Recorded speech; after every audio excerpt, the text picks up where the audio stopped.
So in this video I'll be drawing a face and I will be talking along and provide details on why I'm doing what, and so you can avoid the mistakes I made and get better at drawing.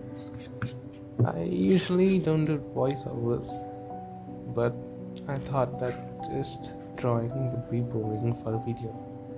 So we mark the center of the circle, and now I'm drawing a horizontal line. I do this because if the face is a bit turning or a bit upwards, then the center point can mark the position of the eyes fairly easily. Now, this method I learned is from Jo-Maeng. Jo-Maeng, you should follow him on YouTube. He's a great artist. When I'm rewatching the video, I can obviously see the mistakes I did. I make so many mistakes, so I don't even know if you should watch this video. So we draw the face, and the skull is actually pushed a bit inwards. That's why I draw the line over there to indicate the inwards pushiness or inwards what angle of the skull that is where the eye go. Now we draw the neck. Now the nose, I actually made it a bit small. It should be a little bit bigger. Just from the point where the nose starts, you should start your eye from there, just as I did. Now these are just sockets and nothing more. It's like the fractures in which the eyes are placed. For reference, you could see the skull. We will now place the mouth. I always have difficulties placing the mouth, so I would request you to, you could change it a bit.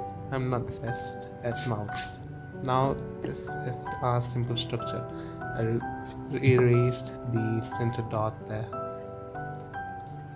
The face of our subject is quite in in an angle, so it's hard to draw.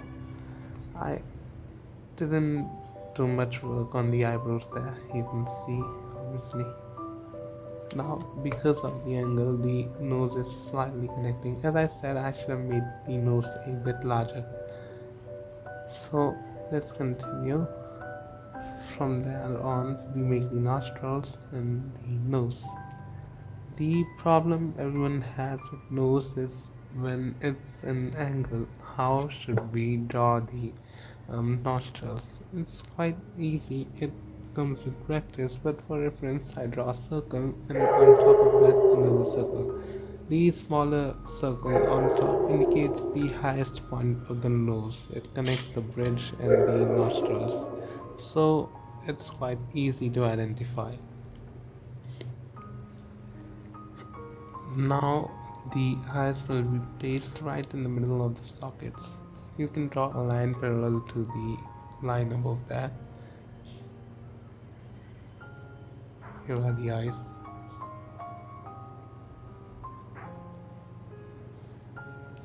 Now I always face difficulties when drawing the eyes. Well, I face difficulty drawing everything, whether it's the nose or the eyes or the mouth, but still we draw it. You could see the eyes have an angle because the subject is looking towards the left side. I may be incorrect. Yes, it's the left actually. I made a mistake there. Now, I would also recommend you to record your drawing sessions so you could review your mistakes. The eye looks better now, yes it does. I should have drawn a line there running parallel to the line on the opposite side. Running parallel to the other line. Now here are the eyelids. The main problem I have is I still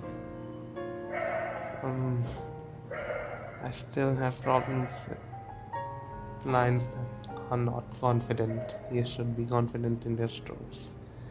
Confident strokes are way better.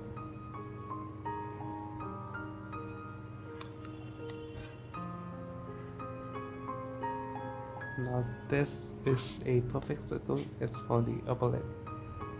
This was done perfectly. You can always draw lips how you desire them to be. The mouth of the subject is open here a little bit.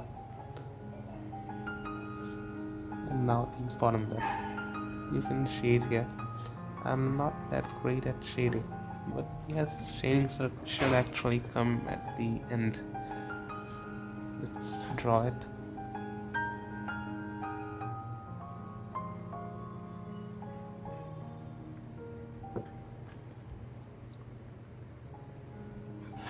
Now we draw the hairline.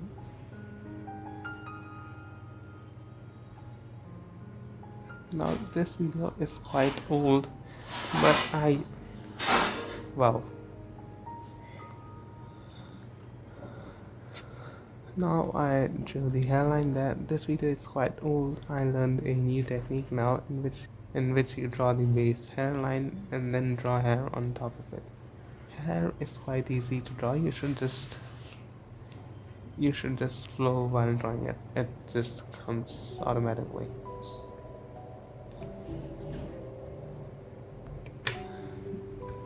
Now after the hair is done, let's go on and erase the guidelines we made.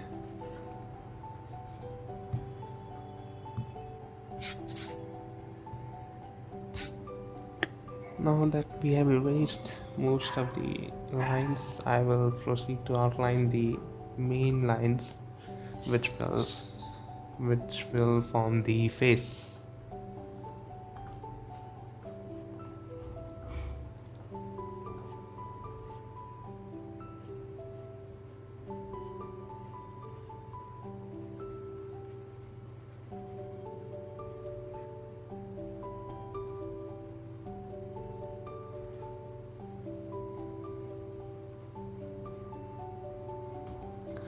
Now I usually do this. I make the upper eyes or the upper eyelid a bit darker because there are, eyelashes there.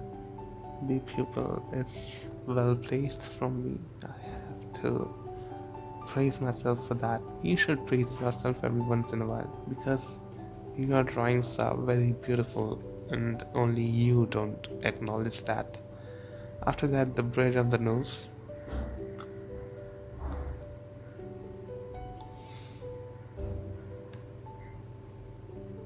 We can see the other side of the nose a little bit, so that's a fine line there. It was great. This method I learned from Jo-Maeng. I'm a huge fan of Jo-Maeng. He's a great artist. You should please check him out too. You actually wanted to upload tutorials for art on this channel, but then I also really liked movies and I wanted to do something new. So I also upload video essays on here, so you should check them out. They are also fine. I wouldn't say that they are the best video essays in the world, but they work. Now we draw the eyelashes there. I darkened that side a bit because it has shadow. If you think of it like a ball, the eyes are a ball, then the inside side of the eyelid should have some shadow. Now we shade a little bit. I'm not the best at shading, but I try to shade. Here is the bottom eyelid. The drawing is turning out really fine. We add some blush here because if we look carefully, everyone kind of blushes in front of the camera.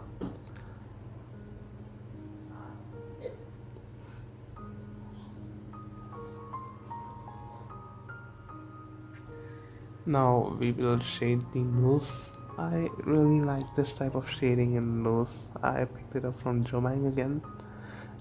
I fell in love with this type of shading. You usually shade the bridge of the nose and then the nostrils, the upper side of the nostrils. We shade the cheeks here.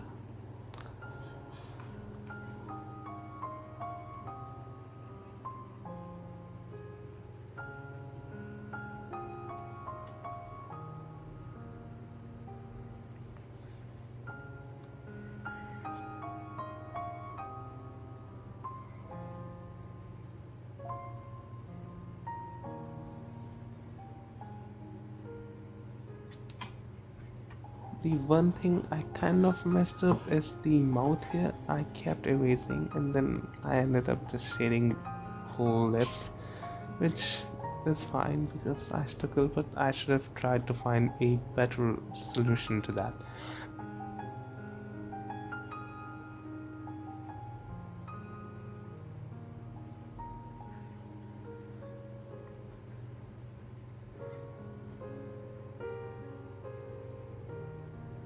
Now the ear, I have a really bad habit of just drawing anything in the ear because you can see it makes no sense, but I just thought that.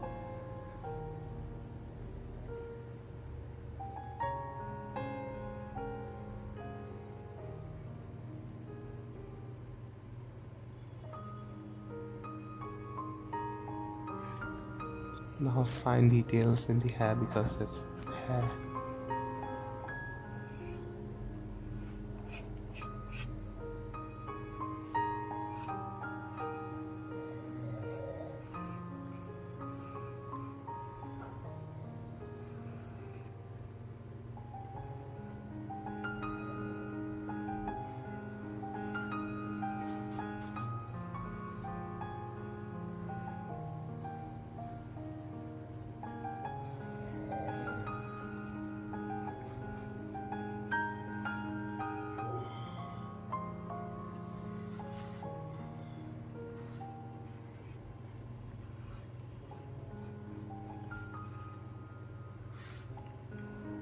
Uh, Now we will move over to the collarbone. The best tip I can give is to just flow without caring about any lines.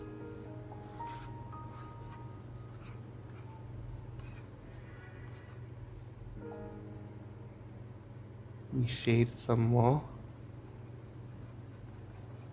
and it's looking quite beautiful.